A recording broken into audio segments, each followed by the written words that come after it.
आइए आइए ब्योमकेश बाबू। आपको मकान ढूंढने में कोई तकलीफ तो नहीं हुई? जी बिल्कुल नहीं। मेरी पत्नी सत्यवती, मेरे मित्र जीत। नमस्कार, स्वागत है। मुझे बेहद खुशी है कि आपने हमारा निमंत्रण स्वीकार किया। मेरी बेटी रजनी। आइए बेटी, जरा ध्यान रखना। अब आपकी तबीयत कैसी है? जी अच्छी है। यहाँ के डॉक्टर घटक दवा दे रहे हैं। अच्छा अच्छा, लीजिए, वो रहे डॉक्टर घटक।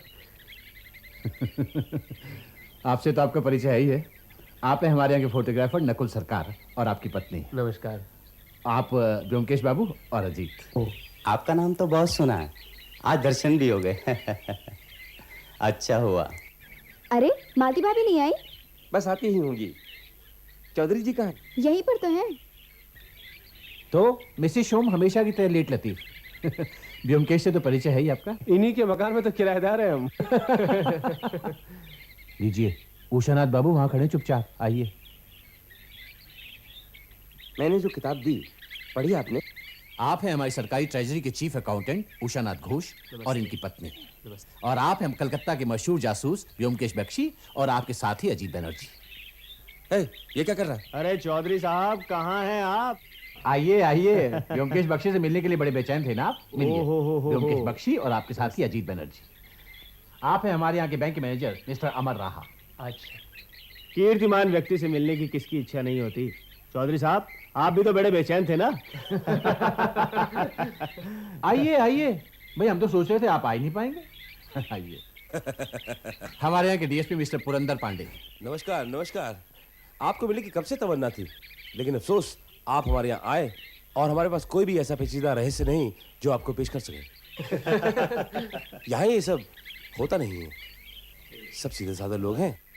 छोटी मोटी कोई चोरी ना होती हो ऐसी कोई बात नहीं, लेकिन आप लोगों के दिमाग अड़ाने योग्य यहाँ कुछ नहीं। अच्छा ही है, हम यहाँ हवा बदली के लिए आए हैं। आइए इस तरफ। आइए प्लीज। अभी अभी हमारे डीएसपी साहब ने बताया कि हमारे यहाँ पर पेचीदा रहस्यों का अत्यंत अकाल है। लेकिन जरा आप इस बात पर सोचकर देखिए कि ये बात कहाँ तक सच है, क्योंकि कल रात हमारे यहाँ एक चोर आया था। कुछ चोरी वोरी भी हुई है? नहीं। यहीं पर तो रहस्य और भी पेचीदा हो जाता है। कोई सामान चोरी नहीं हुआ सिवाय दीवार पर से एक फोटोग्राफ की, और एक खिड़की खुली हुई थी। फोटो कौन सी थी? एक ग्रुप फोटोग्राफ था। हम लोग तकरीबन 1 महीना पहले पिकनिक पर गए थे, वहीं पर नकुल बाबू ने खींची थी। कमाल है, चोरों को और कुछ नहीं मिला। आपके कमरे में तो काफी कीमती सामान मौजूद है। जी हाँ, चांदी के बहुत सारे फूलदान हैं, चांदी का डाइनिंग सेट है और भी बहुत सारा कीमती सामान है। लेकिन चोर सब सामान छोड़कर सिर्फ एक फोटोग्राफ लेकर गायब हो गया। कहिए, इसे आप जटिल समस्या कहेंगे या नहीं? आप इसे जटिल समस्या समझना चाहें तो समझें। मैं तो ये कहूंगा, किसी राहगीर ने खिड़की खुली देखकर सुनहरी फ्रेम के लालच में तस्वीर चुरा ली होगी। आपका क्या ख्याल है ब्योमकेश बाबू? शायद डीएसपी साहब ठीक ही कह रहे हैं। ये तस्वीर खींची किसने थी? नकुल बाबू ने। नकुल बाबू जरा इधर आइए। जी। नकुल बाबू, जो आपने हम लोगों की पिकनिक की तस्वीर खींची थी वो कल रात चोरी हो गई। चोरी हो गए? आपने कितनी कॉपियां बनाई? 3। एक चौधरी जी ने ली थी, एक उषानाथ बाबू ने ली थी और तीसरी प्रोफेसर शोम ने। जरा पूछिए कि उषानाथ बाबू और प्रोफेसर शोम के पास अपनी कॉपियां हैं। उषानाथ बाबू जी। वो जो पिकनिक वाली तस्वीर की कॉपी आपने ली थी वो आपके पास है? अपने एल्बम में रख दी थी, फिर कभी देखी नहीं होगी। सुना आपने? अरे प्रोफेसर शोम, आपके पास पिकनिक वाली तस्वीर की कॉपी है? वो शायद कह नहीं सकता। अरे नहीं है तो दूसरी कॉपी ले लीजिए। नकुल बाबू, एक कॉपी मुझे भी चाहिए, मैं भी उस ग्रुप में था। वो तस्वीर अब मिलना मुश्किल है अमर बाबू। क्यों? नेगेटिव पता नहीं कहाँ खो गया। अरे नेगेटिव कहाँ गए? दूसरे नेगेटिव्स के साथ में 2 दिन के लिए कलकत्ता चला गया था। वापस आया तो देखा वहाँ पे मिल ही नहीं रहा। अरे वहीं कहीं होगी, ढूंढ कर देखना। जी नमस्कार। नमस्ते। आपको परसों रुपए दिए थे ना, फिर क्यों आया? नहीं सर, मैं रुपये मांगने नहीं आया। आपकी एक तस्वीर बनाई थी मैंने, वो दिखाना चाहता हूँ। मेरी?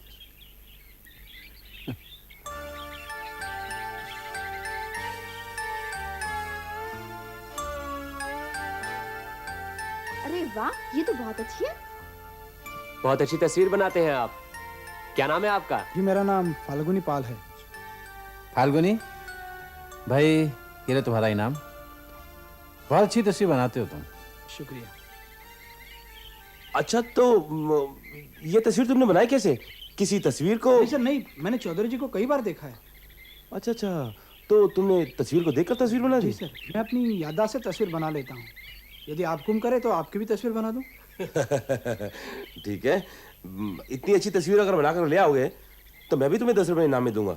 जी सर, जो हुक्म आपका। चलता हूँ सर। अच्छा आर्टिस्ट है। उस पिकनिक के ग्रुप की तस्वीर में तो मैं था नहीं, अब देखते क्या बना के लाता है। वहाँ तस्वीर चोरी की क्या बात हो रही थी? मेरे कुछ समझ में नहीं आया। आज की पार्टी में जो लोग थे वो एक पिकनिक पर गए थे। वहां उन्होंने एक ग्रुप फोटोग्राफ खिंचवाई थी।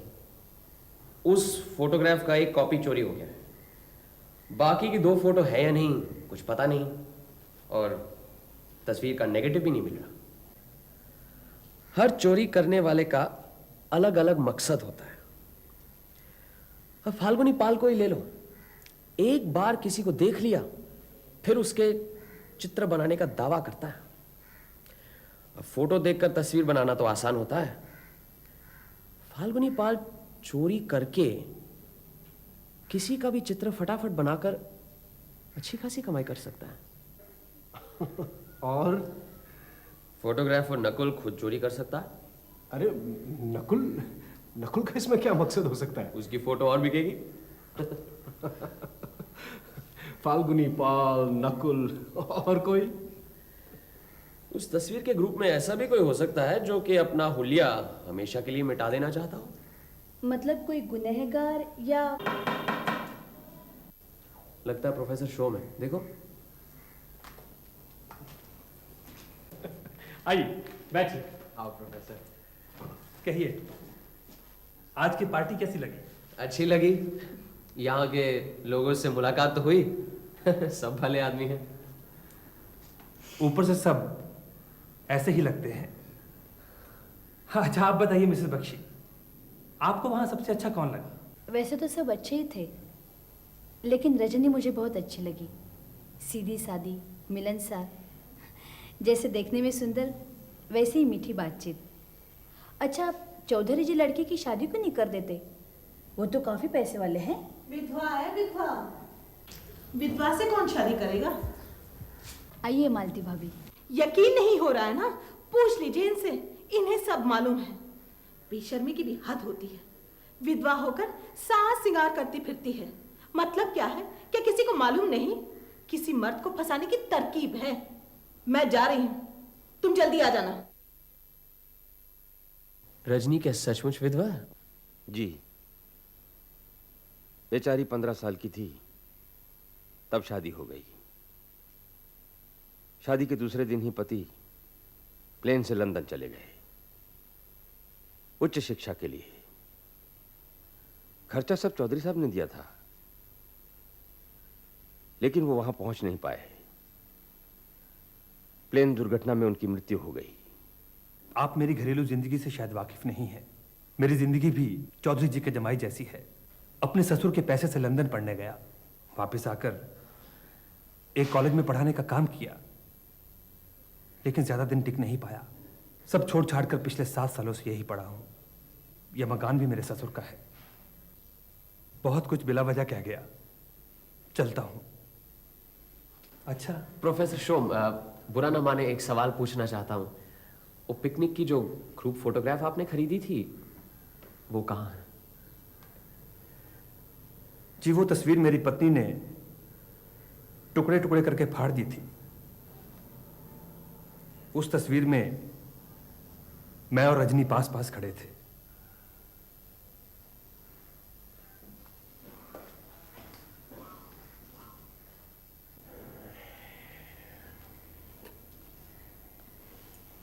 कोई कुछ भी कहे, रजनी बहुत अच्छी लड़की है। कम उम्र में विधवा हुई है। बाप अगर बेटी को संवार कर रखता है तो उसमें बुराई क्या है? आज पार्टी में एक बात देखी, तुम लोगों ने शायद गौर नहीं किया होगा। जब चौधरी जी चोरी का जिक्र कर रहे थे, सब उनकी तरफ देख रहे थे। तब डॉक्टर घटक कुछ दूर अकेले चाय पी रहे थे। रजनी मिठाई की प्लेट लेकर उनके पास गई, चुपचाप एक चिट्ठी उनकी जेब में डाल दी, फिर वहां से चली गई। मुझे लगता है मेरे अलावा ये सीन किसी ने नहीं देखा। बमकेश बाबू, चलिए आज मैं भी आपके साथ घूमता हूँ। जरूर। एक बात बताइए, उस ग्रुप फोटो को अखबार में छपवाने की कोई बात हुई थी? नहीं, उषानाथ बाबू कभी छपवाने नहीं देंगे। क्यों? वो जरा अजीब किस्म के आदमी हैं। उन्हें अपने सरकारी ओहदे का बहुत गर्व है। किसी अरे गहरे के साथ उनकी तस्वीर छपे वो नहीं चाहते। अच्छा, उषानाथ बाबू क्या हमेशा काला चश्मा पहनते हैं? हाँ, करीब 2 साल से यहाँ बदली होकर आए हैं। मैंने उन्हें बिना चश्मे के कभी नहीं देखा। शायद आंख कुछ खराब होगी। और फोटोग्राफर नकुल? बहुत ही चालू चीज है। अच्छा। हमेशा चौधरी जी की खुशामद में लगा रहता है। सुना है किसी जमीन के लिए चौधरी साहब से मोटी रकम उधार ली है।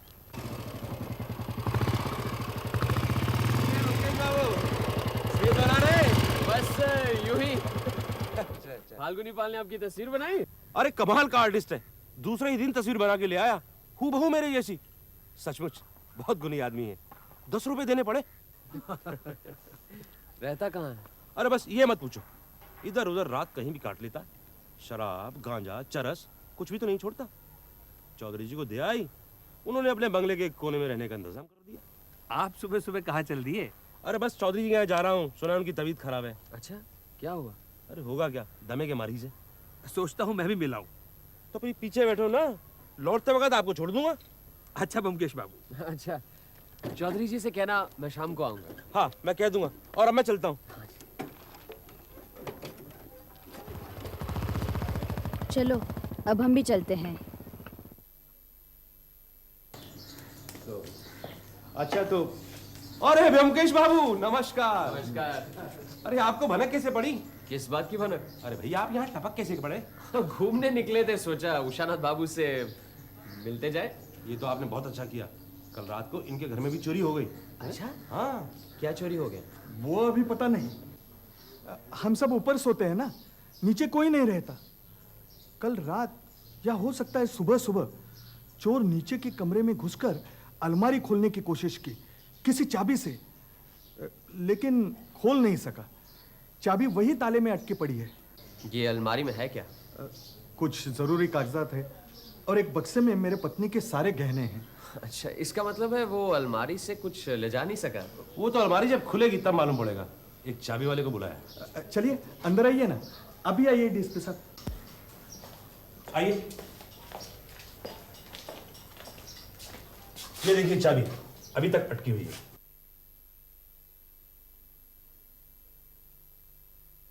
आइए इधर आइए। इस रेडियो पर एक चांदी की परी रखी थी, करीब 8 इंच लंबी। वो यहां से गायब है। और कुछ? जी नहीं, और कुछ नहीं। इतनी चीजों के रहते हुए चांदी की परी क्यों ले गया? क्या पता, ये बताना तो आपका काम है। अरे उषानाथ बाबू जी। अरे अंदर बुलाया है तो बैठने को नहीं कहोगे? अरे आइए, बैठिए ना, बैठिए। ऐसा नहीं हो सकता कि आपका लड़का या आपकी पत्नी परी को ऊपर ले गया? जी नहीं। किसी पर शक है? इनका एक नौकर कह रहा था कि कल रात करीब 7 साढ़े 7 बजे एक पागल सा आदमी उषानाथ बाबू से मिलने आया था। नौकर ने उसे बाहर से भगा दिया, लेकिन उसने जो उसका हुलिया बयान किया उससे मालूम पड़ता है कि वो फाल्गुनी पाल है। हाँ, मैंने एक पुलिस वाला उसके पीछे भेजा है। अच्छा उषानाथ बाबू, आपके पास वो तस्वीर है? तस्वीर? कौन सी तस्वीर? वो जो पिकनिक में ग्रुप फोटोग्राफ के लिए गई थी। अच्छा वो जी। नहीं, मैंने फिर देखी नहीं। एल्बम यही कहीं यहाँ है। देखिए ना, इसी में होगी।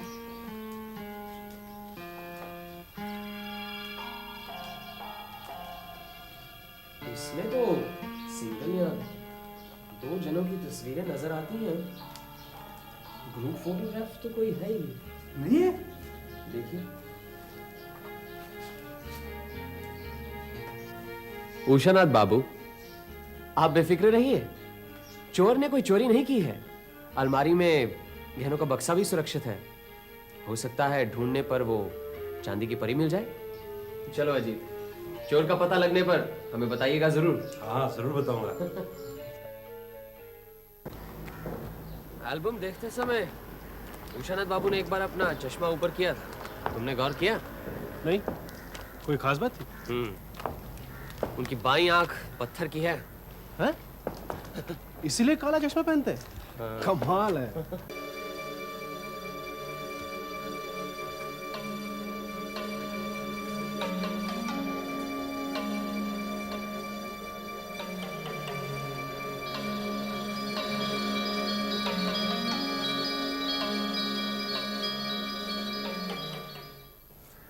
आप लोग पुलिस का आदमी है ना, मेरे घर की तलाशी लेना चाहते हैं? लीजिए, पूरी तसल्ली के साथ तलाशी लीजिए, लेकिन कुछ मिलेगा नहीं आप लोग को। मैं गरीब जरूर हूँ लेकिन चोर नहीं। हम आपके घर की तलाशी नहीं लेना चाहते और न ही हम पुलिस हैं। मैं सिर्फ ये जानना चाहता हूँ कि कल रात आप उषानाथ बाबू के घर क्यों गए थे? उनकी तस्वीर बनाई थी मैंने, वही दिखाने गया था, लेकिन उनके नौकर ने मुझे मिलने नहीं दिया, भगा दिया मुझे। ठीक है, कोई बात नहीं, लेकिन मैंने ऐसा क्या किया कि पुलिस मेरे पीछे पड़ी हुई? ये तो बहुत गलत बात है। ठीक है, मैं पुलिस से कह दूंगा कि आइंदा आपको तंग न किया करें। धन्यवाद। तस्वीर तस्वीर, अरे मैं क्या करूंगा तस्वीर का? मुझे तस्वीर नहीं चाहिए। आहिस्ता बोलो, कोई सुन लेगा। देखो, मुझे तुम्हारी जरूरत है, तुम्हारी तस्वीर की नहीं। दूध के बगैर कोई पानी पी करके रह सकता है?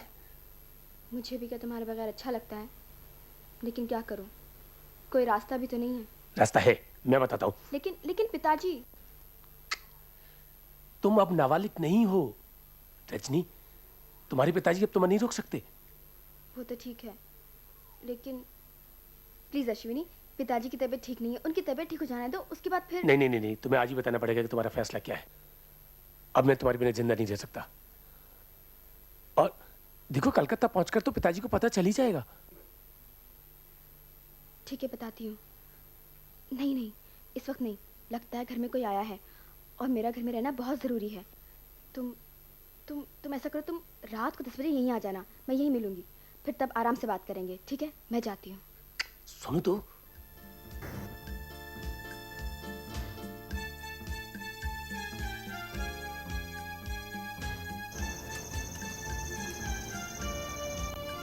चलो, अब चौधरी जी को मिलने की कोई जरूरत नहीं। ये आदमी कौन था?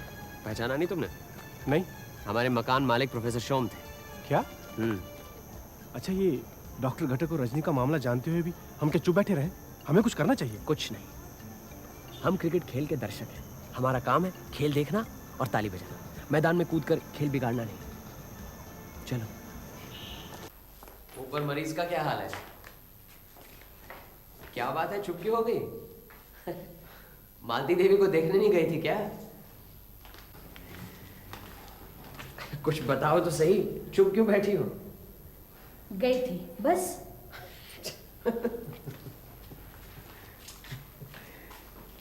क्या बात है भाभी, नाराज क्यों? उस सड़ी औरत के पास जाना ही गलती थी। क्यों? इतनी गंदी और गलीज है, सारा वक्त अपने पति को गाली देती रही। छी।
फिर रात को प्रोफेसर शोम वापस कब आए? 11:30 बजे। देखना तो जरा कौन है। अच्छा बताओ तो, कौन आया होगा? लगता है कोई पहली बार ही आया है। नमस्कार। नमस्कार ब्योमकेश बाबू। इधर से गुजर रहा था, सोचा आपको बता दूं। शायद आपको नहीं मालूम, फाल्गुनी पाल वही जो तस्वीरें बनाता था, चौधरी जी के कुएं में डूबकर मर गया। अरे कब? शायद कल रात ही, ठीक से कह नहीं सकता। हमेशा नशे में धुत रहता था, गिर पड़ा होगा। अच्छा, चलता हूँ। Good morning professor. Good morning. अब आपकी पत्नी कैसी है? मालती का बुखार तेज हो गया है, शायद निमोनिया है। बीच बीच में उल्टा सीधा बकती रहती है। डॉक्टर घटक को खबर दी आपने? डॉक्टर घटक से कुछ फायदा नहीं, मैंने दूसरा डॉक्टर बुलवाया है। क्यों, भरोसा नहीं आपको उन पर? जब मैं यहाँ आया था तो आपने उन्हीं की सिफारिश तो की थी। प्रोफेसर शोम, कल रात 11 बजे आप कहाँ थे? मैं तो, किसने कहा कि मैं कहीं गया था? मैं तो झूठ बोलने से कुछ फायदा नहीं। आपकी पत्नी की तबीयत अगर बिगड़ी है तो इसके जिम्मेदार आप हैं। कल रात आपके पीछे पीछे रास्ते पर निकली थी। अगर इस बीमारी से उनकी मौत हो जाए तो? मालती, ब्योमकेश बाबू, यकीन मानिए मुझे कुछ नहीं मालूम। लेकिन हमें मालूम है, इसलिए आगाह किए देता हूँ, ये सब बंद कीजिए। आप शादीशुदा हैं। चलो अजीत।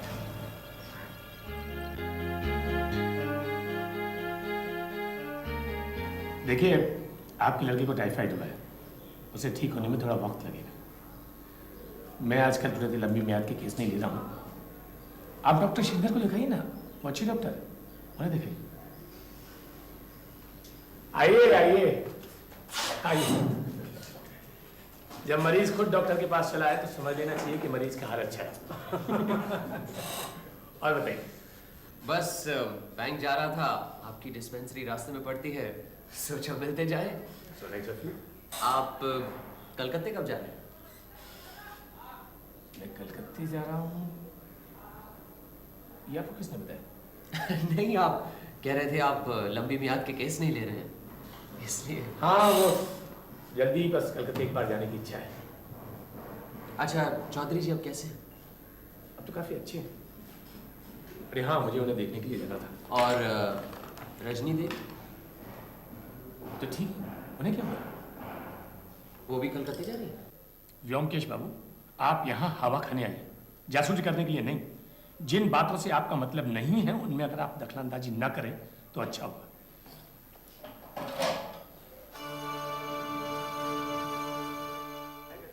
आइए आइए ब्योमकेश बाबू, आइए बैठिए।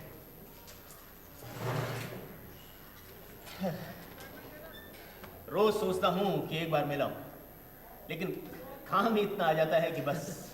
भाई, रुपए पैसे के बीच रहने के लिए नसीब चाहिए। अरे कैसा नसीब ब्योमकेश बाबू, शक्कर ढोने वाला बैल रोज घास फूस ही खाता है। ये भी कोई नौकरी है? मेरा बस चले तो सब छोड़ छाड़ के चला जाऊं। कहाँ जाएंगे? बम्बई, कलकत्ता या फिर लंदन। मधु, और बताइए क्या सेवा कर सकता हूँ? बस ये पैसे दिलवा दीजिए। हाँ हाँ जरूर। मधु, ये चेक काउंटर पे ले जाओ और उनसे कहना कि रुपए यहीं भिजवा दें जल्दी, और चाय भिजवाओ। फाल्गुनी पाल मर गया है, सुना होगा आप? क्या? वो आर्टिस्ट मर गया? जी, सुना खुदकुशी कर ली। बेचारा बहुत तकलीफ में था, कल ही आया था मेरे पास। कल? कब? कल सुबह मेरी एक तस्वीर बनाई थी उसने, वही देने। अच्छा, तो आपने क्या वो तस्वीर खरीदी? 20 रुपए दिए थे मैंने। अब आर्टिस्ट की कद्र करनी चाहिए ना। बिल्कुल जी, जरूर दीजिए आपके। ये लीजिए आपके रुपए।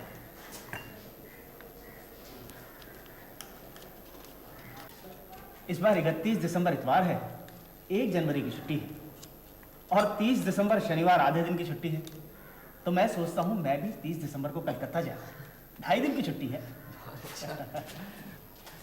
बहुत बहुत धन्यवाद। अच्छा अमर बाबू। अच्छा अरे ओमकेश बाबू, आपकी बात बिल्कुल सच निकली। अच्छा, अलमारी में से कुछ भी चोरी नहीं गया, और तो और चांदी की परी भी मिल गई। पर वो ग्रुप फोटोग्राफ नहीं मिला, यही ना? हाँ हाँ हाँ, बिल्कुल ठीक है। बैठिए। शुक्रिया। अच्छा, वो चांदी की परी कहाँ मिली? चौधरी के कुएं में। फाल्गुनी की लाश निकालने के बाद वो कुएं में ही मिली। और कुछ? और क्या मिलेगा? कुछ नहीं। पोस्टमार्टम की रिपोर्ट आ गई? हाँ, पोस्टमार्टम की रिपोर्ट से साफ जाहिर है कि उसकी मौत कुएं में गिरने से नहीं, बल्कि मौत के बाद उसकी लाश को उठाकर कुएं में फेंक दिया गया था। मतलब कल रात किसी ने उसकी हत्या की है और फिर उसे उठाकर कुएं में फेंक दिया। उसने खुदकुशी नहीं की? नहीं, बिल्कुल नहीं। नहीं, लेकिन फाल्गुनी जैसे बेकार आदमी को मारकर किसी को क्या फायदा हो सकता है? कुछ तो फायदा होगा, वरना कोई उसका खून क्यों करने लगा? अच्छा, वो चांदी की परी कुएं में कैसे पहुंची? भाई, हो सकता है फाल्गुनी चोर हो, यू नो। उसके शरीर पर किसी जख्म या चोट के निशान पाए गए थे? नहीं, लेकिन उसकी पेट में भारी मात्रा में अफीम मिली है। शराब के साथ अफीम मिला गई थी। समझा। देखिए डीएसपी साहब, फाल्गुनी की मौत कैसे हुई ये कोई बड़ी बात नहीं है, लेकिन क्यों हुई इसका हमें पता लगाना है।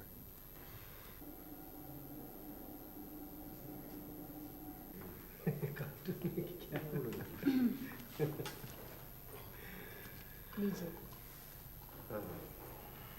तुम्हारे तस्वीर चोर का क्या हुआ? आज रात तो हम यहाँ से जा रहे हैं। आज 30 दिसंबर है, शनिवार। आज रात को ही उस तस्वीर चोर का भी पता लग जाएगा। कैसे? पहले हमें बैंक जाना है, वहां से अकाउंट बंद करवा के तो पैसे निकलवाने हैं। फिर चौधरी जी के यहाँ भी जाना है, गाड़ी जो लेनी है उनकी। कौन है तस्वीर चोर? कल सुबह कलकत्ते पहुंचकर सब बता दूंगा तुम्हें।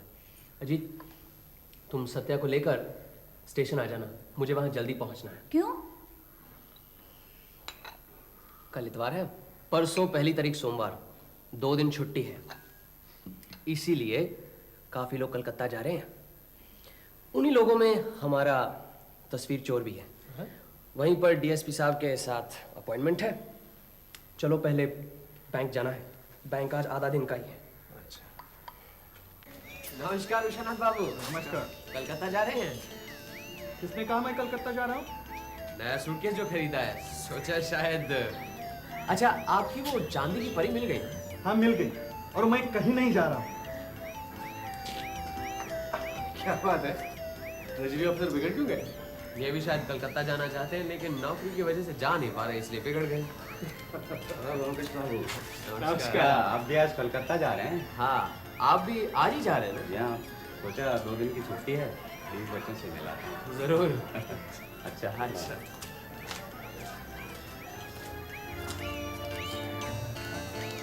वो देखो, डॉक्टर खटक भी शायद रुपए निकाल रहे हैं।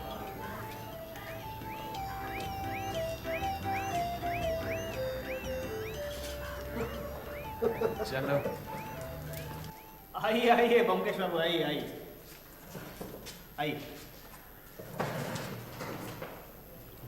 रुपया पैसा जो निकालना है निकाल लीजिए, कल परसों 2 दिन की छुट्टी है। रुपए निकालने ही आए हैं? अच्छा। आप आज जा रहे हैं? हाँ, आज रात की गाड़ी से। वापस कब लौटे? बस परसों रात लौटाऊंगा। नमस्कार चौधरी जी। नमस्कार। हाय हाय, अच्छा कि आप चले आए। दरअसल मैं एक दुविधा में हूँ। क्या हुआ? रजनी कल रात कलकत्ता चली गई। बिना आपको बताए? नहीं नहीं, ऐसी कोई बात नहीं है। तो फिर दुविधा कैसी? कलकत्ते में रजनी की एक मौसी रहती है। कल हम लोगों को एक तार मिला कि मौसी बहुत बीमार है, रजनी फौरन चली आए। तो रजनी कल रात को ही कलकत्ता चली गई। लेकिन अभी अभी मुझे ये 2 चिट्ठियां मिली, जिनमें से एक रजनी की मौसी की चिट्ठी है, खुद उनके हाथ की लिखी हुई। बिल्कुल मामूली चिट्ठी है, जैसे अक्सर आती है। इसमें बीमारी का कोई जिक्र नहीं है। और ये एक दूसरी चिट्ठी मिली है, बिल्कुल बेनामी। लगता है यहीं से किसी ने लिखी है। लिखा है कि आपके अनजाने में एक ऊपर से शरीफ लगने वाला बदमाश आपकी लड़की से प्रेम का नाटक कर रहा है। वो दोनों अगर यहां से भाग गए तो आपकी जो अच्छी खासी बदनामी होगी वो आप समझ सकते हैं। मैं आपको आगाह किए देता हूं, डॉक्टर घटक एक विश्वासघाती आदमी है, उस पर भरोसा मत कीजिए। ये तो पता नहीं किसने लिखी है, लेकिन अगर ये बात सच है तो। डॉक्टर घटक को तो आप जानते हैं, आपको क्या लगता है वो ऐसा काम करेगा? डॉक्टर घटक लगते तो शरीफ आदमी हैं, अक्सर यहां आते भी रहते हैं, लेकिन अब किसी के मन में क्या है ये कैसे कहा जा सकता है? वैसे आजकल डॉक्टर यही हैं? हाँ है, आज सुबह ही तो उन्हें देखा। फिर कोई बात नहीं, लगता है यूं ही किसी ने झूठी बेनामी चिट्ठी लिख दी है। लेकिन डॉक्टर घटक आज रात ही कलकत्ता जा रहा है। हैं? फिर? आप परेशान मत होइए चौधरी जी, आपकी लड़की समझदार है, ऐसा कुछ काम नहीं करेगी जिससे आपकी बदनामी हो। बस बस, आपके मुंह में घी शक्कर, भगवान करे ऐसा ही हो। चौधरी जी आपके पास एक अनुरोध लेकर आया हूं। हाँ हाँ कहिए। आपकी मोटर गाड़ी चाहिए, आज रात रेलवे स्टेशन जाना है, कुछ जरूरी काम है। ये भी कोई पूछने की बात है, आप ही की गाड़ी है, जब चाहे ले जाइए। बहुत बहुत धन्यवाद। ए रघु,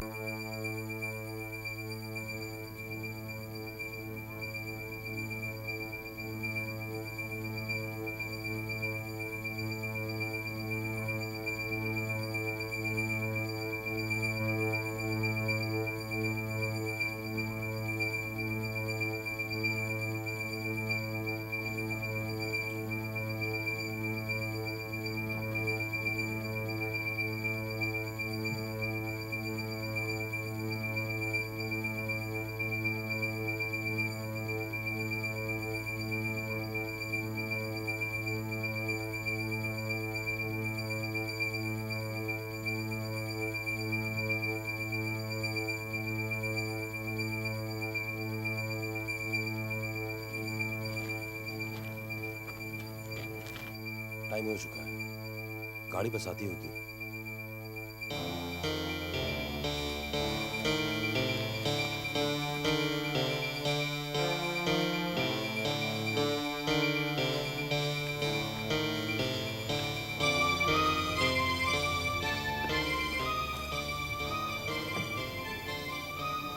आज आप जा नहीं पाएंगे अमर बाबू, आपको वापस चलना होगा। इंस्पेक्टर, तलाशी लो इनकी। कौन है ये? कौन है? क्या हुआ? क्या हुआ? अमर रहा, बैंक मैनेजर। जरा देखिए, जिंदा या मर गया? अमर बाबू,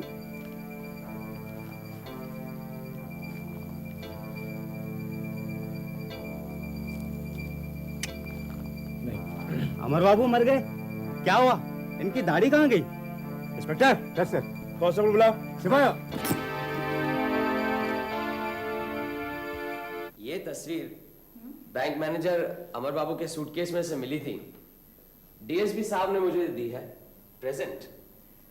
इस तस्वीर की चोरी हुई थी क्योंकि इसमें एक ऐसा व्यक्ति है जो अपने आप को लोगों की नजरों से दूर रखना चाहता है ताकि अपराध के बाद कोई उसे पहचान न सके।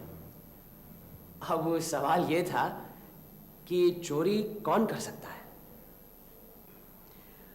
अब इस तस्वीर के लोगों को एक एक करके पकड़ते हैं, औरतों और बच्चों को छोड़ देते हैं क्योंकि उनका इसमें कोई काम नहीं है। पहले आते हैं चौधरी जी। चौधरी जी प्रतिष्ठित और रईस आदमी हैं, उम्र हो चुकी है, रुपए पैसे की कोई कमी नहीं है, और फिर शहर में उन्हें हर कोई जानता है, इसलिए वो ये तस्वीर क्यों गायब करने लगे। फिर आते हैं डॉक्टर घटक पर। डॉक्टर घटक पढ़े लिखे आदमी हैं, वो रजनी को प्यार करते हैं, इसलिए उसे भगा कर ले भी गए तो कानून की नजरों में ये कोई जुर्म नहीं है क्योंकि वो बालिग है, इसीलिए वो क्यों ये तस्वीर चुराने लगे। फिर आते हैं हमारे प्रोफेसर शोम। हाँ, इनकी तस्वीरें तो चारों तरफ लगी हुई हैं, घर में, कॉलेज में, नकुल फोटोग्राफर के स्टूडियो में भला ये एक तस्वीर क्यों चुराने लगे? अब रह गए ये दो, उषानाथ बाबू ट्रेजरी ऑफिसर और बैंक मैनेजर अमर राहा। भाग जाने पर इन दोनों का ही फायदा है और इनके अख्तियार में तो दूसरों के लाखों रुपए हैं। पहले लेते हैं उषानाथ बाबू को। ये हमेशा काला चश्मा पहनते हैं और चश्मा खोलने पर यह पता लगता है कि उनकी एक आंख पत्थर की है, इसलिए उनका छुपा रहना मुश्किल है। फिर बीवी है, एक बच्चा है, सरकारी नौकरी पर भी गर्व है उन्हें, वो ये काम नहीं कर सकते। अब रह जाते हैं अमर राहा। अमर बाबू की शादी नहीं हुई थी, तनख्वाह अच्छी ही थी, लेकिन उन्हें अमीर बनने का बहुत मोह था। हमेशा टिप टॉप रहते, सपने देखते थे कलकत्ता, बंबई, लंदन का। लगता है कि काफी दिनों से प्लान बना रहे थे। जब अपने मंसूबे को काम में लाने का वक्त आया, तब कुछ अप्रत्याशित रुकावटें खड़ी हो गई। सबके साथ पिकनिक में फोटो खिंचवानी पड़ी। न खिंचवाते तो लोगों को शक हो जाता, इसीलिए खिंचवाई। सोचा था बाद में उड़ा लेंगे। फिर एक दिन अमर बाबू ने चौधरी जी के यहां से तस्वीर चुराई।